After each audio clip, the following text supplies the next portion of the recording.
पंचदशाधिकशततमः सर्ग 115वां सर्ग। भरत का नंदीग्राम में जाकर श्री राम की चरण पादुकाओं को राज्य पर अभिषिक्त करके उन्हें निवेदन पूर्वक राज्य का सब कार्य करना।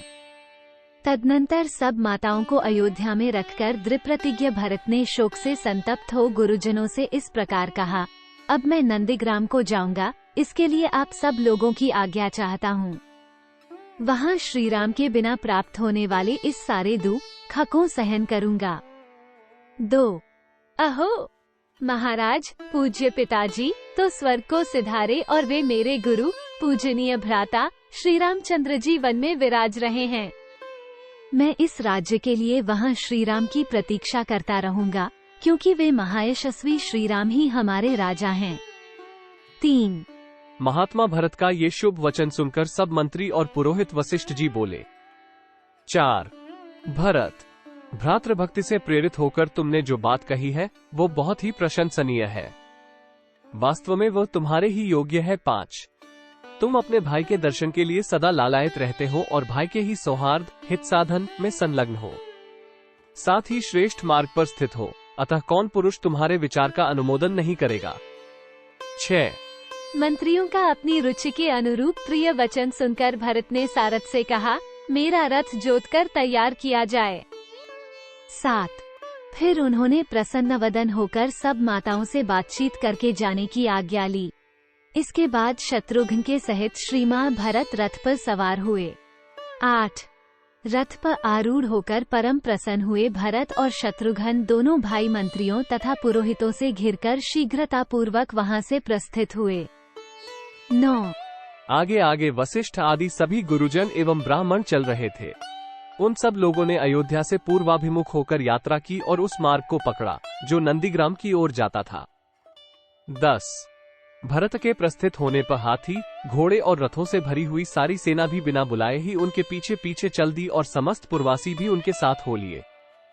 11 धर्मात्मा भ्रातृवत्सल भरत अपने मस्तक पर भगवान श्री राम की चरण पादुका लिए रथ पर बैठकर बड़ी शीघ्रता से नंदीग्राम की ओर चले। 12 नंदीग्राम में शीघ्र पहुंचकर भरत तुरंत ही रथ से उतर पड़े और गुरुजनों से इस प्रकार बोले। 13 मेरे भाई ने यह उत्तम राज्य मुझे धरोहर के रूप में दिया है, उनकी ये सुवर्ण विभूषित चरण पादुकाएं ही सबके योगक्षेम का निर्वाह करने वाली हैं। 14 तत्पश्चात भरत ने मस्तक झुकाकर उन चरण पादुका के प्रति उस धरोहर रूप राज्य को समर्पित करके खसे संतप्त हो समस्त प्रकृति मंडल, मंत्री, सेनापति और प्रजा आदि से कहा। 15 आप सब लोग इन चरण पादुकाओं के ऊपर छत्र धारण करें। मैं इन्हें आर्य रामचंद्र जी के साक्षात चरण मानता हूँ। मेरे गुरु की इन चरण पादुकाओं से ही इस राज्य में धर्म की स्थापना होगी। 16 मेरे भाई ने प्रेम के कारण ही यह धरोहर मुझे सौंपी है, अतः मैं उनके लौटने तक इसकी भली भांति रक्षा करूंगा। 17 इसके बाद मैं स्वयं इन पादुकाओं को पुनः शीघ्र ही श्री रघुनाथ जी के चरणों से संयुक्त करके इन पादुकाओं से सुशोभित श्री राम के उन युगल चरणों का दर्शन करूंगा। 18 श्री रघुनाथ जी के आने पर उनसे मिलते ही मैं अपने उन गुरुदेव को ये राज्य समर्पित करके उनकी आज्ञा के अधीन हो उन्हीं की सेवा में लग जाऊंगा। राज्य का ये भार उन पर डालकर मैं हल्का हो जाऊंगा। 19 मेरे पास धरोहर रूप में रखे हुए इस राज्य को, अयोध्या को तथा इन श्रेष्ठ पादुकाओं को श्री रघुनाथ जी की सेवा में समर्पित करके मैं सब प्रकार के पाप ताप से मुक्त हो जाऊंगा। 20 ककुत्स्थ कुलभूषण श्री राम का अयोध्या के राज्य पर अभिषेक हो जाने पर जब सब लोग हर्ष और आनंद में निमग्न हो जाएंगे, तब मुझे राज्य पाने की अपेक्षा चौगुनी प्रसन्नता और चौगुने यश की प्राप्ति होगी। 21 इस प्रकार दीन भाव से विलाप करते हुए खमग्न महायशस्वी भरत मंत्रियों के साथ नंदीग्राम में रहकर राज्य का शासन करने लगे। 22 सेना सहित प्रभावशाली धीर वीर भरत ने उस समय वल्कल और जटा धारण करके मुनिवेशधारी हो नंदीग्राम में निवास किया। 23 भाई की आज्ञा का पालन और प्रतिज्ञा के पार जाने की इच्छा करने वाले भ्रातृवत्सल भरत श्री रामचंद्र जी के आगमन की आकांक्षा रखते हुए उनकी चरण पादुकाओं को राज्य पर अभिषिक्त करके उन दिनों नंदीग्राम में रहने लगे। भरत जी राज्य शासन का समस्त कार्य भगवान श्री राम की चरण पादुकाओं को निवेदन करके करते थे तथा स्वयं ही उनके ऊपर छत्र लगाते और चंवर डुलाते थे।